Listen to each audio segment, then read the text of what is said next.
Comme McMurdo l'avait dit, la maison dans laquelle il habitait était très isolée, donc parfaitement utilisable pour le crime projeté. Elle était située à l'extrême lisière de la ville et bien en arrière de la route. Dans tout autre cas, les conspirateurs auraient simplement convoqué leur homme, comme ils l'avaient déjà fait bien des fois, et ils auraient vidé leur revolver sur lui. Mais cette occasion-là n'était pas comme les autres. Il leur fallait apprendre ce qu'ils savaient, comment ils l'avaient su, et ce qu'il avait transmis à ses employeurs. S'il avait déjà fait son travail, il pourrait au moins se venger sur le dénonciateur. Mais ils espéraient que le détective n'avait rien appris de réellement important, puisqu'il s'était donné la peine de transcrire les renseignements fumeux que McMurdo affirmait lui avoir communiqués. Il voulait néanmoins tout entendre de sa propre bouche. Oh, une fois entre leurs mains, ils parleraient. Ils n'en étaient pas à leur premier témoin récalcitrant. McMurdo se rendit comme convenu à Hobson's Patch.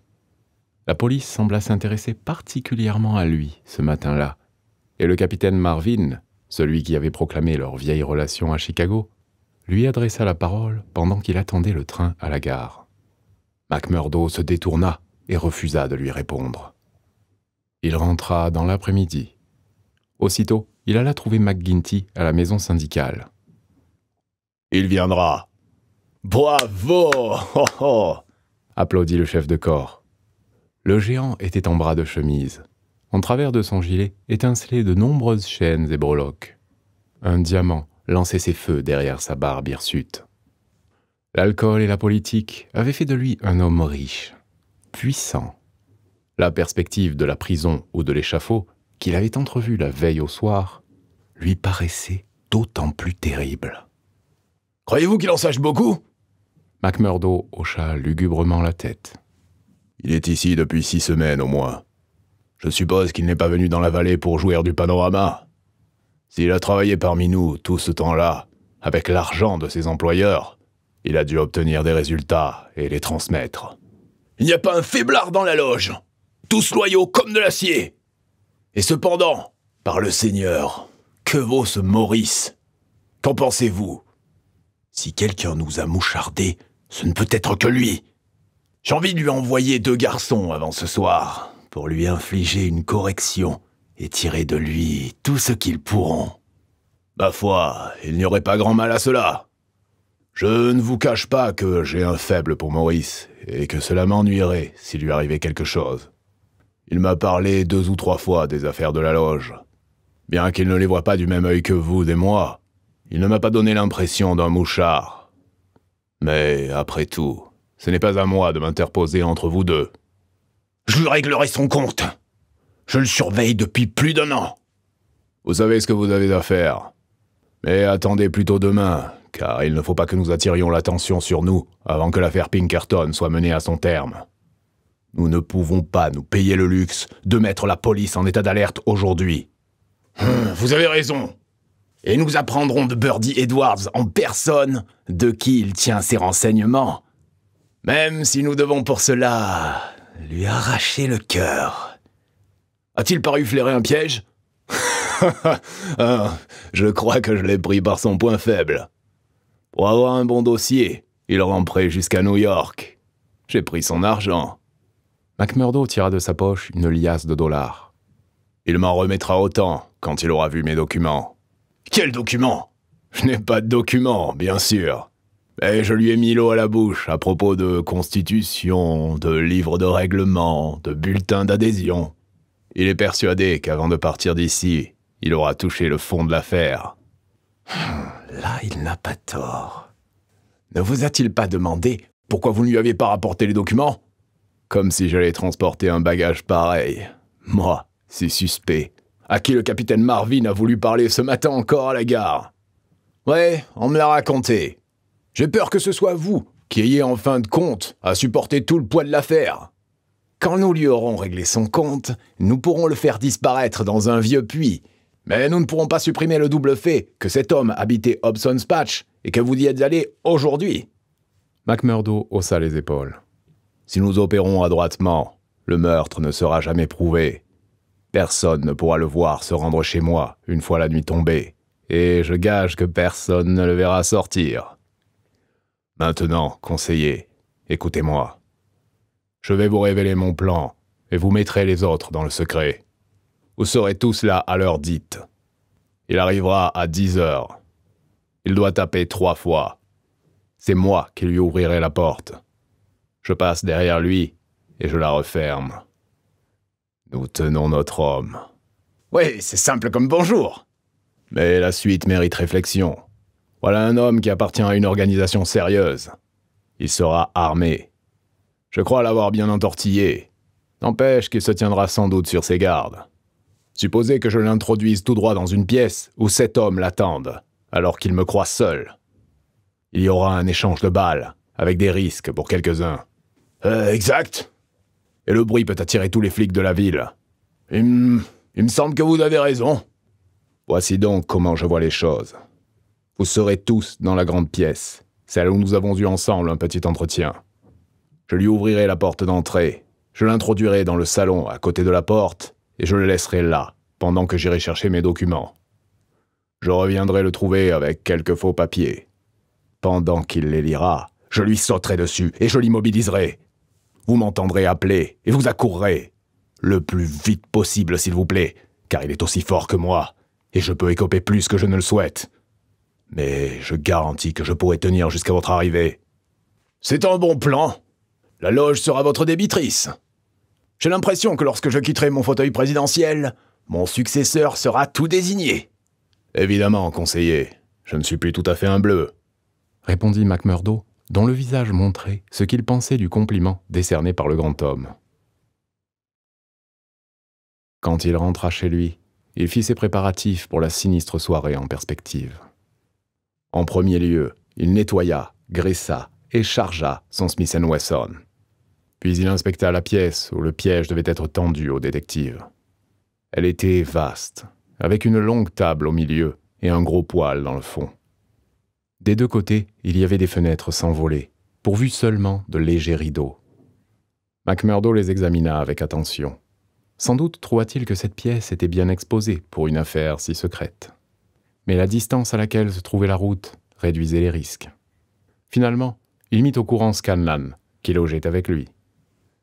Scanlan, bien qu'éclaireur, était un petit bonhomme inoffensif, trop lâche pour se dresser contre la vie de ses camarades, mais qui était horrifié par les actes sanguinaires dont il avait été parfois le témoin.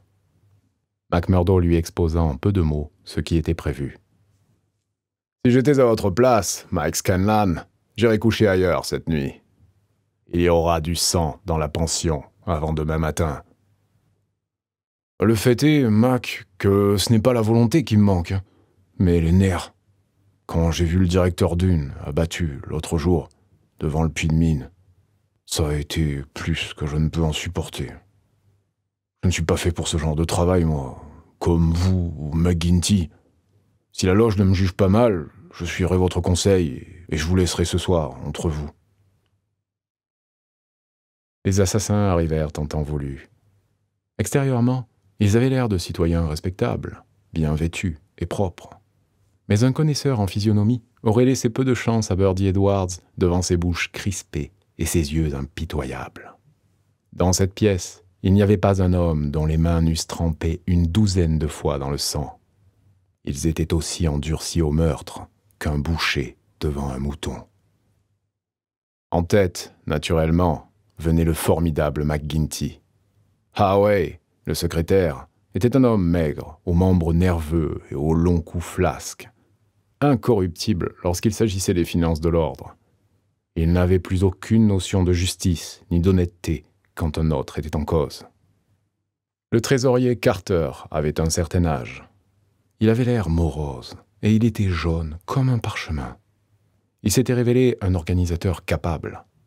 Presque tous les attentats avaient été fignolés par son cerveau précis. Les deux Willoughby étaient des hommes d'action, jeunes, grands, souples. Leur compagnon, Tiger Cormac, était redouté pour la férocité de son tempérament, même par ses camarades. Leur hôte avait placé du whisky sur la table, et ils s'étaient empressés de se réchauffer en vue du travail qui les attendait. Baldwin et Cormac étaient arrivés déjà à moitié ivres. L'alcool alluma leur cruauté naturelle. Cormac posa un instant ses mains sur le poêle qui avait été allumé. Comme température, ça ira. Ouais, approuva Baldwin, qui avait compris le sens de sa réflexion. S'il est ligoté à ce poil, il nous crachera toute la vérité. Ne craignez rien, nous lui tirerons les vers du nez, dit McMurdo. Il avait des nerfs d'acier, cet homme. Bien que toute l'affaire reposât sur lui, il était aussi froid, aussi calme que d'habitude. Les autres le remarquèrent. Vous vous débrouillerez seul avec lui. Il ignorera notre présence tant que votre main ne l'aura pas saisi à la gorge. C'est dommage que ces fenêtres n'aient pas de volets. McMurdo alla de l'une à l'autre et tira sur les rideaux pour les serrer davantage. Comme cela, personne ne pourra nous espionner. L'heure approche. Peut-être ne viendra-t-il pas. Peut-être aura-t-il flairé le danger, dit le secrétaire. Il viendra, je vous en réponds.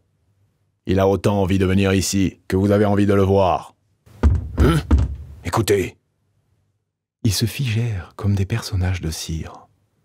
Quelques-uns avec le verre arrêté à mi-hauteur des lèvres. 3 grands coups avaient retenti à la porte. Silence. McMurdo leva une main pour recommander la prudence. Un même regard de triomphe brilla dans les yeux des 7 hommes. Ils posèrent leurs mains sur leurs armes. Pas un bruit maintenant, chuchota McMurdo, qui sortit et ferma soigneusement la porte derrière lui. L'oreille tendue, les assassins attendirent. Ils écoutèrent le pas de leurs camarades dans le couloir. Puis ils entendirent ouvrir la porte extérieure. Il y eut quelques mots échangés, des mots d'accueil. Puis ils perçurent un pas hésitant à l'intérieur de la maison et une voix qu'ils ne connaissaient pas. Un instant plus tard, la porte claqua et une clé tourna dans la serrure. Leur proie était prise au piège. Tiger Cormac éclata d'un rire abominable. McGinty lui ferma la bouche d'un revers de sa grosse patte. « Tenez-vous tranquille, espèce d'idiot.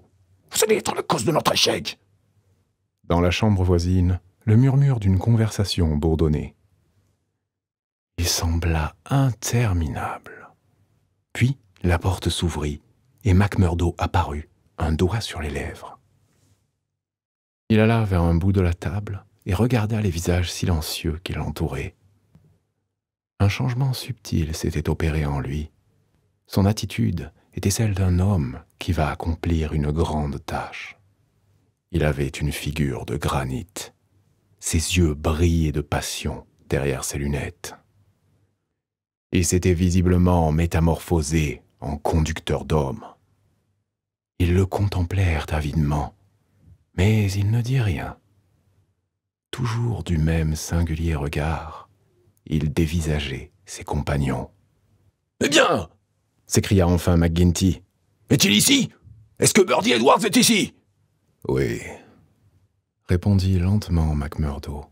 « Birdie Edwards est ici. »« C'est moi, Birdie Edwards. »« C'est moi, Birdie Edwards. »« C'est moi, Birdie Edwards. » 10 secondes s'écoulèrent. 10 secondes pendant lesquelles on aurait cru que la pièce était vide, tant le silence était profond.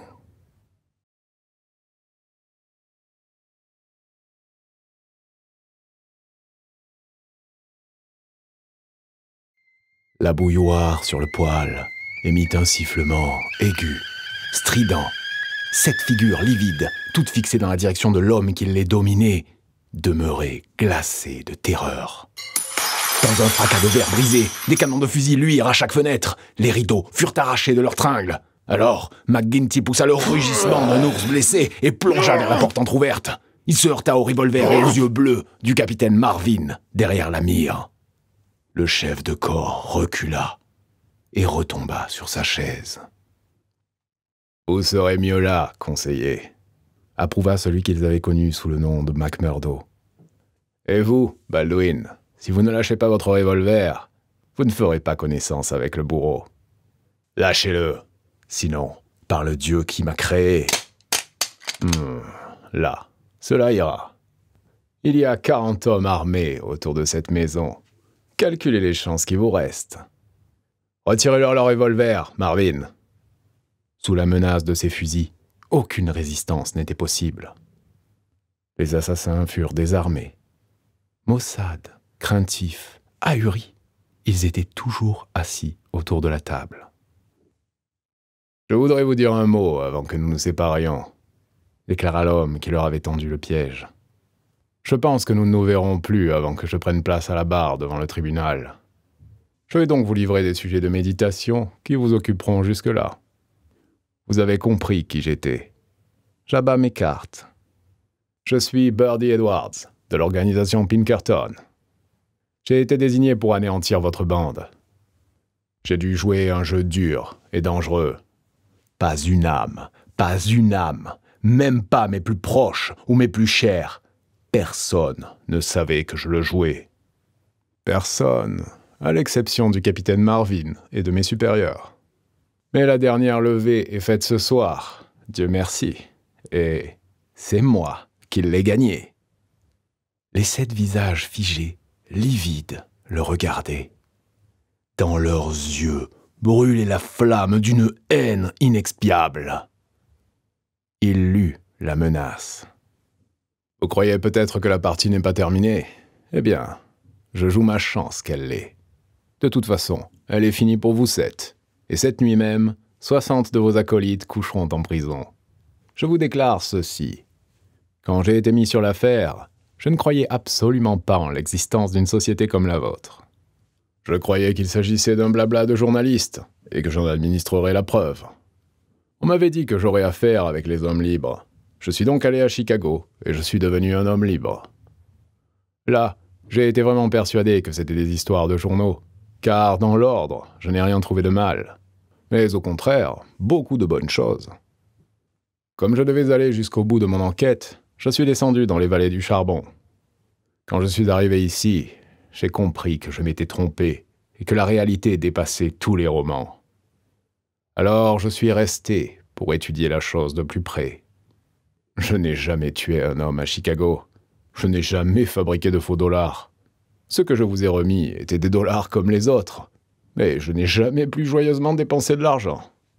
Je savais comment entrer dans vos bonnes grâces. Voilà pourquoi j'ai prétendu être pourchassé par la loi. J'ai donc été initié à votre loge infernale, et j'ai pris part à vos conseils.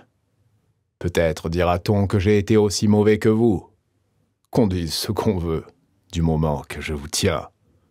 Mais quelle est la vérité? La nuit où j'ai été initié, vous avez attaqué le vieux Stanger. Je ne pouvais pas l'avertir, je n'en avais plus le temps, mais j'ai retenu votre main, Baldwin, quand vous alliez le tuer. Si je vous ai suggéré certaines affaires, afin de garder ma place parmi vous, c'était des affaires que je pouvais empêcher d'aboutir. Je n'ai pas pu sauver Dune et Menzies, car je n'en savais pas assez. Mais je veillerai à ce que leurs assassins soient pendus. J'ai averti Chester Wilcox pour qu'il puisse s'échapper, lui, sa femme et ses enfants, avant que je fasse sauter sa maison. Il y a eu beaucoup de crimes que je n'ai pas pu prévenir. Mais si vous réfléchissez, si vous pensez au nombre de fois où votre homme est rentré chez lui par une autre route, ou bien se cacher dans la ville quand vous étiez à ses trousses, ou encore rester chez lui quand vous croyiez qu'il allait sortir, vous mesurerez l'étendue de mon travail. Maudit traître! Siffla McGinty entre ses dents. Ma foi, McGinty, vous pouvez m'appeler du nom qu'il vous plaira. Vous et vos pareils, vous avez été dans la vallée les ennemis de Dieu et de l'humanité.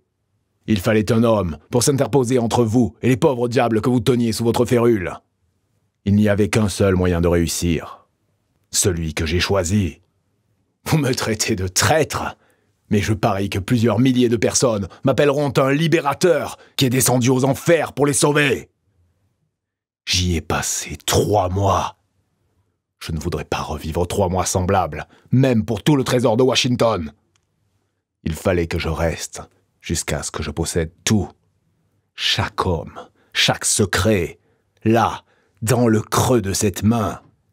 J'aurais attendu encore un peu, si je n'avais appris que mon secret allait être percé. Une lettre est arrivée dans la ville. J'étais donc obligé d'agir, et d'agir promptement. Je n'ai rien d'autre à vous dire. Sinon que je mourrai plus tranquille en songeant au travail que j'ai accompli dans cette vallée. Maintenant, Marvin, je ne vous retiens plus. Mettez-les sous clé, le reste suivra. Il n'y a plus grand-chose à compter.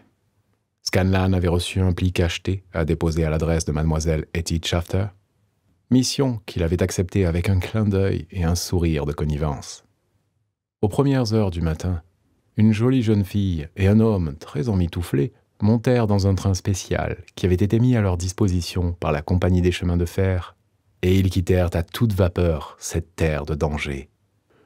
Ce fut la dernière fois qu'Etty et son amant foulèrent le sol de la vallée de la peur. 10 jours plus tard, ils se mariaient à Chicago. Le vieux Shafter servit de témoin à cette union. Le procès des éclaireurs eut lieu loin de l'endroit où leurs camarades auraient pu terroriser les gardiens de la loi. Ils se défendirent en vain l'argent de la loge. Cet argent, extorqué par le chantage, coula comme de l'eau pour tenter de les sauver. La déposition claire, lucide, objective, de celui qui connaissait tous les détails de leur existence, de leur organisation et de leurs crimes, parut irréfutable, et les astuces de la défense ne purent effacer l'impression qu'elle produisit. Enfin, après tant d'années, les éclaireurs étaient brisés, dispersés. Pour toujours, le nuage se dissipait au-dessus de la vallée. McGinty mourut sur l'échafaud. Quand sonna l'heure de l'exécution, il rampa en geignant. 8 de ses principaux lieutenants partagèrent son sort.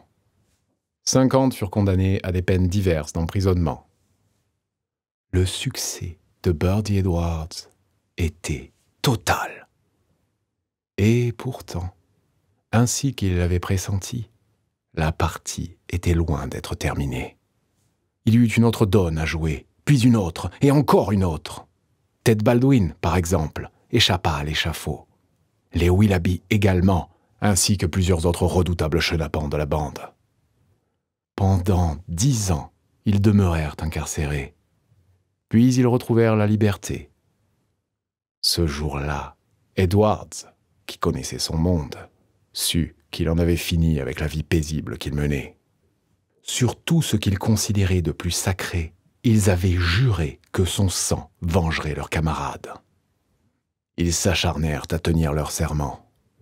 Il dut quitter Chicago après 2 attentats qui furent si près de réussir qu'à coup sûr, le 3e aurait été le bon. Il partit de Chicago sous un nom d'emprunt pour la Californie. Là, la lumière sortit quelque temps de sa vie quand Etty Edwards mourut. Une fois, il faillit être tué. Travaillant dans un canyon sous le nom de Douglas avec un associé qui s'appelait Barker, il amassa une fortune. Un avertissement lui parvint. Les chiens assoiffés de sang avaient de nouveau pisté sa trace. Alors il s'embarqua juste à temps pour l'Angleterre. Nous retrouvons ainsi le même John Douglas qui se remaria avec une femme également digne et qui vécut 5 années en gentilhomme campagnard dans le Sussex, jusqu'à ces événements étranges que nous avons relatés.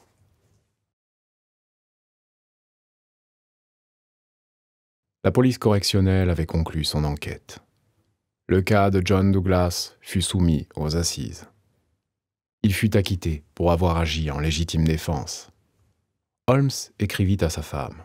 « À tout prix, faites-le quitter l'Angleterre. Il existe ici des organisations plus puissantes que celles auxquelles il a échappé. Il n'y a pas de sécurité possible en Angleterre pour votre mari. » 2 mois s'étaient écoulés. L'affaire était plus ou moins sortie de nos préoccupations. Un matin, un billet énigmatique fut glissé dans notre boîte aux lettres. « Pauvre monsieur Holmes! Oh là là !» Tel était le texte de cette singulière épître anonyme. J'éclatai de rire. Holmes devint grave. « Une diablerie, Watson !» Et il s'assit, le front soucieux. Tard dans la soirée, Mrs. Hudson, notre propriétaire, nous communiqua un message. Un gentleman désirait voir Holmes pour une affaire d'une extrême importance. Le visiteur fut aussitôt introduit. C'était Mr. Cecil Barker, notre ami du manoir aux Douves. Il avait les traits tirés, les yeux hagards. « Je porte de mauvaises nouvelles. Une nouvelle terrible, Mr. Holmes. »« C'est bien ce que je craignais. Vous avez reçu un câble, n'est-ce pas ? » ?»« J'ai reçu un billet de quelqu'un qui a reçu, lui, un câble. C'est le pauvre Douglas. On m'assure qu'il s'appelle Edwards, mais pour moi, il restera toujours Jack Douglas du canyon de Benito. Je vous avais dit qu'ils étaient partis ensemble pour l'Afrique du Sud, à bord du Palmyra, il y a 3 semaines. En effet, le bateau a mouillé au cap hier soir. J'ai reçu ce matin de Mrs. Douglas le câble suivant. Jack perdu par-dessus bord au-dessus d'une tempête au large de Sainte-Hélène. Personne ne sait comment l'accident s'est produit. Evie Douglas. Ah, c'est arrivé comme ça, fit Holmes en réfléchissant. Eh bien, la mise en scène a été parfaite. Vous voulez dire que vous ne croyez pas à la version de l'accident? Absolument pas. Il a été assassiné? Certainement. Je le pense aussi. Ces éclaireurs de l'enfer, cette bande vindicative de criminels. Non, non, non, mon cher monsieur. Il y a ici une main de maître. Il ne s'agit plus d'un fusil de chassier, ni de revolver à 6 coups. Vous pouvez reconnaître un vrai maître à son coup de pinceau. Je peux désigner un Moriarty quand j'en vois un. Ce crime ne provient pas d'Amérique, mais de Londres. Pour quel motif? Parce qu'il est perpétré par un homme qui ne peut pas se permettre d'échouer. Un homme dont la situation réellement unique dépend du fait que tout ce qu'il entreprend doit réussir. Un grand cerveau et une organisation colossale se sont occupés de la disparition d'un seul homme. C'est, si vous voulez, écraser une noix avec un marteau pilon. Dépense d'énergie extravagante. Mais la noix est tout de même écrasée. Comment cet homme a-t-il eu quelque chose à voir dans cette affaire? Je peux seulement dire que la première information qui nous soit parvenue provenait de l'un de ses lieutenants. Ces Américains ont été bien avisés. Ayant projeté un coup en Angleterre, ils se sont associés à un grand expert criminel, comme tout criminel étranger l'aurait fait.